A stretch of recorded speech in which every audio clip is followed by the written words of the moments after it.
ಚಿತ್ರದುರ್ಗದಲ್ಲಿ primary school high school ಮಾಡಿದ್ದು. ನಮ್ಮ ತಂದೆ ತಾಯಿ ಮೂಲತಃ ಕೋಸ್ಟಲ್ ಕರ್ನಾಟಕದವರು, ಬಟ್ ಚಿತ್ರದುರ್ಗದಲ್ಲಿ ಬಂದು ಸೆಟ್ಲ್ ಆದರು.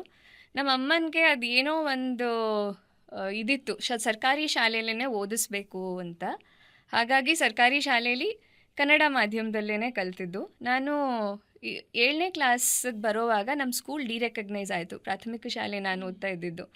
ಸೊ ಆವಾಗ ಆ ಸೆಲ್ಫ್ ಸ್ಟಡಿ, ನಾವೇ ಓದ್ಕೋಬೇಕಾಗಿರೋ ಅಂಥ ಕ್ವಾಲಿಟಿ ನಾನು ಆವಾಗಲೇ ಕಲ್ತ್ಕೋಬೇಕಾಯ್ತು. ಯಾಕಂದರೆ ಸ್ಕೂಲ್ ಇಲ್ಲ, ಪಾಠ ಇಲ್ಲ, ಟೀಚರ್ಸು ಇಲ್ಲ.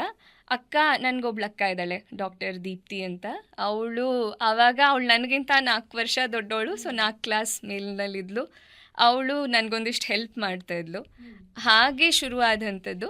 ಕನ್ನಡ ಮೀಡಿಯಮಲ್ಲಿ ಕಲ್ತಿರೋದು ತುಂಬ ಅಡ್ವಾಂಟೇಜ್ ನನಗಿದೆ.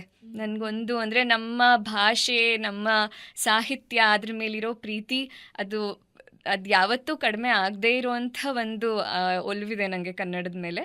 ಆದರೆ ಹೆಚ್ಚಿನ ತರಗತಿಗೆ ಹೋಗ್ತಾ ಹೋಗ್ತಾ ಇಂಗ್ಲೀಷ್ ಇಲ್ಲಿ ಬರದೇ ಇರೋದು ಒಂದು ತುಂಬ ದೊಡ್ಡ ಪ್ರಾಬ್ಲಮ್ ಆಯಿತು. PUC ಬರೋ ಅಷ್ಟರಲ್ಲಿ ಪೂರ್ತಿ ಎಲ್ಲವೂ ಇಂಗ್ಲೀಷಲ್ಲಿರುತ್ತೆ.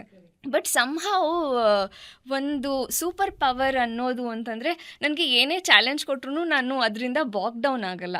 ಸೊ ಒಂದು ಹೇಳಿದ್ರೆ ಅದನ್ನು ಕಲಿತು ತೋರಿಸ್ತೀನಿ ಅನ್ನೋದು.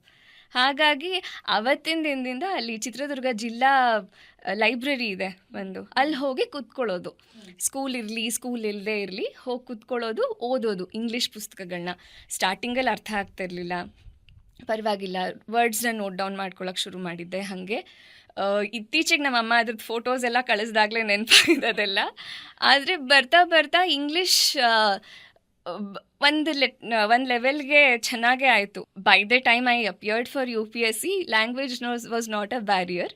ಅಂದರೆ ನಾನು ಬೇರೆ ಸರ್ಕಾರಿ ಶಾಲೆಯಲ್ಲಿ ಓದ್ತಾ ಇದ್ದೆ. ಎಷ್ಟೋ ಜನ ಅಂದರೆ ಲೇಬರರ್ಸ್ ಮಕ್ಕಳಿದ್ರು, ಮನೆ ಕೆಲಸ ಮಾಡುವಂಥ ಅವರ ಮಕ್ಕಳಿದ್ರು. ಹಾಗೆ ಅವರೆಲ್ಲ ಆ ಎಕನಾಮಿಕ್ ಬ್ಯಾಕ್ಗ್ರೌಂಡಿಂದ ಬಂದಿರೋರನ್ನ ಅಪ್ಲಿಫ್ಟ್ ಮಾಡೋಕ್ಕೆ ಏನಿದೆ, ಸರ್ಕಾರದಿಂದ ಏನು ಮಾಡ್ತಾರೆ ಅಥವಾ ನಾವೇನು ಮಾಡ್ಬೋದು, ಈ ಥರದೊಂದು ಸಾಮಾಜಿಕ ಕಳಕಳಿ ಇರೋವಂಥ ಬೆಂಟ್ ಆಫ್ ಮೈಂಡಿಂದ ಬಂದಿದ್ದರಿಂದ.